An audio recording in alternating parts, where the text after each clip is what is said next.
विश्व परिवेश दिवस अवसर में पदमपुर नुआसाई त्रिनाथ मंदिर निकट में आशा अंगनवाड़ी दीदी सचेतनता कार्यक्रम। रायगढ़ जिला पदमपुर ब्लॉक नुआसाई त्रिनाथ मंदिर छक निकट में आज अंगनवाड़ी दीदी आशा दीदी उपस्थित रही विश्व परिवेश दिवस पालन कर सकाळ 8टारू आरंभ होता एवं 9टा पर्यंत यह सचेतनता कार्यक्रम जारी रही। तेबे विश्व पालुची परिवेश दिवस यही अवसर में पदमपुर आशा एवं अंगनवाड़ी दीदी माने एकाठी होई परिवेश किपरि परिच्छन्न रहिबो किपरि स्वच्छ रहिबो एने घर घर बुली सचेतनता करचंती।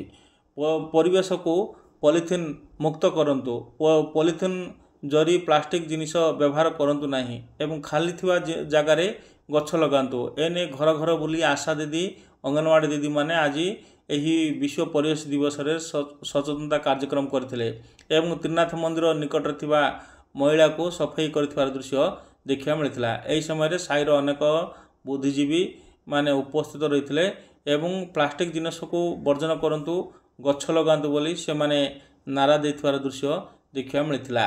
आज हूँ विश्व परिवेश दिवस। विश्व परिवेश दिवस रे विषय वस्तु प्लास्टिक वर्जन।